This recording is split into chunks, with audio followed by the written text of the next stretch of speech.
Anda menyaksikan Nusantara Economic Updates dan saat ini kami berada di Minerba Convex 2025 dan saya sudah ditemani oleh Bapak Restani selaku Sekjen Perhimpunan Ahli Pertambangan Indonesia. Selamat siang Pak Restani, apa kabar? Selamat siang Mbak Ellen ya. Iya.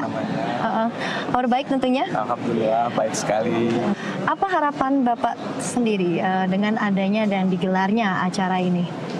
Ya tentunya Mbak Ellen, pertama saya ucapkan terima kasih kepada seluruh masyarakat Indonesia yang juga mendukung acara Minerba Convex yang hadir di sini.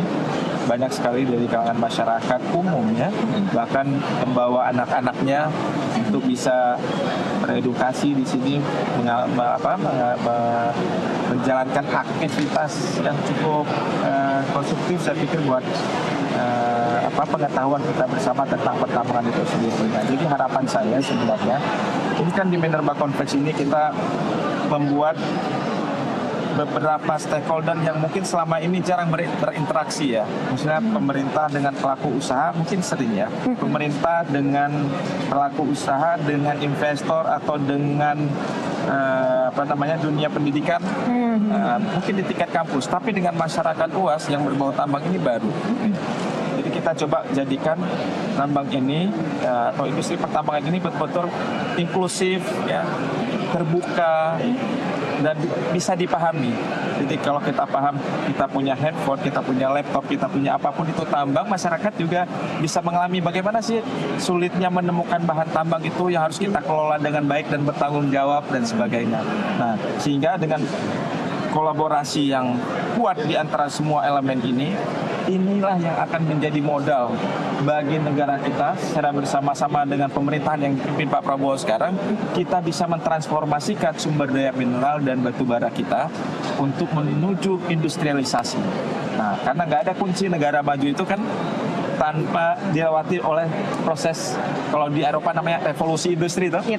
Nah, tetapi dengan zaman saat ini berbeda dengan zaman dulu, tetap revolusi industri yang ramah lingkungan. Seperti itu kira-kira Mbak Ellen. Oke, menjangkau seluruh stakeholder ya intinya, begitu ya. Tadi juga di-mention nih Pak soal menjaga lingkungan, karena salah satu fokus dari Minerba Convex ini juga ingin mengintroduce gitu, yang memperkenalkan soal terkait dengan transisi energi hijau. Kedepannya memang menjadi salah satu upaya dari pemerintah. Nah, bagaimana sebenarnya industri batu bara nasional ini bisa menjaga keseimbangan antara kebutuhan energi dan juga komitmennya ke depannya untuk transisi menuju energi hijau. Mungkin tidak hanya batu bara saja sih Pak, untuk komoditas dan pertambangan lainnya ini seperti apa? Ya, tentunya mengenai transisi energi, Indonesia juga sudah memiliki NDC nasional target ya untuk net zero emission-nya di tahun 2060. Nah, net zero emission ini harus kita pahami bukan berarti kita sama sekali tidak lagi mengeluarkan karbon, tetapi antara karbon yang dikeluarkan dengan karbon yang diserap itu harus zero. Itu dinamakan net zero emission. Jadi langkah-langkah apa yang harus kita lakukan? Tentunya yang pertama dari saat ini langkah untuk mengurangi penggunaan karbon itu sendiri atau meningkatkan teknologi-teknologi di bidang renewables itu juga terus dilakukan. Tapi satu sisi untuk penyerapan karbon sendiri juga itu kita pastikan. Kalau di industri tambang, jadi setiap kegiatan pertambangan itu kan ada reklamasinya, ada penutupan tambangnya. Itu kita hijaukan kembali.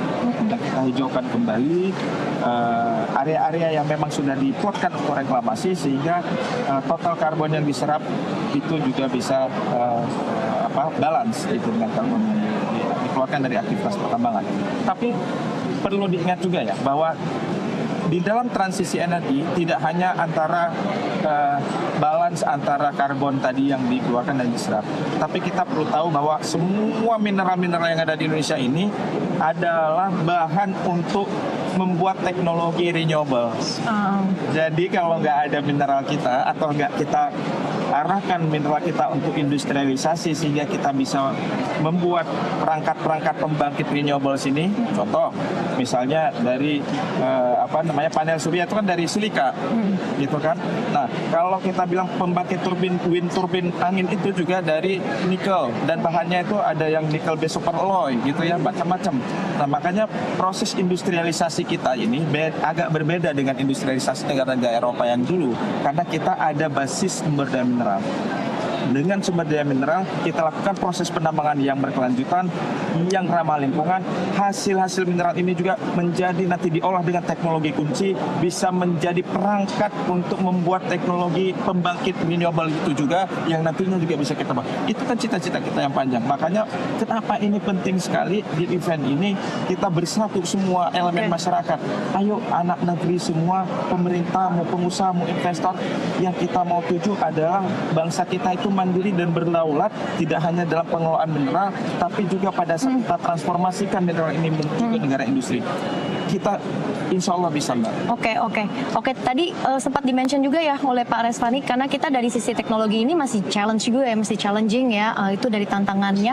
Nah, tapi kalau dari praktik penambangannya sendiri di lapangannya itu seperti apa, Pak, dalam upaya dekarbonisasi ini? Ya tentunya kalau proses penambangan kan pemerintah sudah menyampaikan program-program yang sudah berjalan, bahkan sekarang misalnya solar ya untuk alat equipment tambang itu kan sudah menggunakan B40 seperti itu ya, artinya ada biofuel yang masuk 40% di sana. Nah, menggantikan dari yang karbon base gitu ya. Itu satu. Yang kedua, proses dari produksi tambang juga dilakukan dengan efektivitas dan efisiensi dari technical operation-nya. Nah, itu juga jadi semakin kecil aktivitas tapi bisa menghasilkan output tambang yang besar, itu disebut dengan bagaimana melakukan efisiensi di pertambangan gitu ya. Nah, selain itu juga mungkin saya perlu nambah satu hal. Kita ini jangan hanya berpikir kita jangan pakai batu bara lagi. Enggak, sekarang itu sudah banyak teknologi gitu ya. Super critical itu bagaimana meningkatkan recovery energi. Kalau pembakaran 10 keluar selama ini mungkin keluarnya itu recovery di 60 sampai 70%, dengan super critical itu bisa meningkat recovery-nya itu bisa sampai 80% gitu. Nah, teknologi ini kan akan menurunkan penggunaan dari batu bara sendiri, tapi dengan recovery energinya cukup tinggi. Nah, kembali lagi, bahan yang dibutuhkan untuk super critical teknologi itu di dalam letak batu bara itu juga berasal dari mineral kita sendiri. Nah, dengan key teknologi pengembangan di manufaktur itu, nanti bahan itu cup itu yang bisa tahan panas, namanya advanced material itu juga bisa kita lakukan. Nah, ini bolongnya hilirisasi kita. Berkali-kali saya sampaikan, hilirisasi kita ada dua hal yang harus kita lakukan. Satu, kita harus kembangkan advanced material industry. Kebetulan saya ketua tim sekarang penyusun rancangan undang-undang advanced material untuk menutup celah hilirisasi kita, supaya manufaktur kita bisa berkontribusi lebih berdaya saing dengan cara komponen utama dari manufaktur seperti mobil itu mesin mobilnya ya, kalau pembangkit itu turbinnya pesawat. Nah, ini dihasilkan dari advanced material. Ini harus dikembangkan bangsa ini sehingga ini jadi kompetitif berdaya saing global.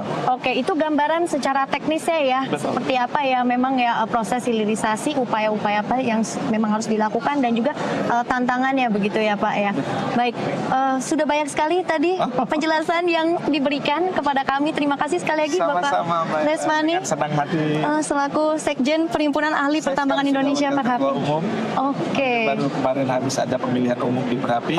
Selamat untuk Bapak. Insya Allah 2027 otomatis menjadi ketua umum Perhapi. Mohon doanya supaya Perhapi bisa berkontribusi lebih banyak lagi untuk komunitas di stakeholder pertambangan maupun masyarakat luas ya Mbak. Baik, kami doakan sukses selalu ya pastinya untuk Bapak Resvani. Baik, demikian wawancara kami bersama dengan Bapak Resvani selaku Sekjen Perhimpunan Ahli Pertambangan Indonesia Perhapi. Nusantara Economic Updates akan kembali usai jeda.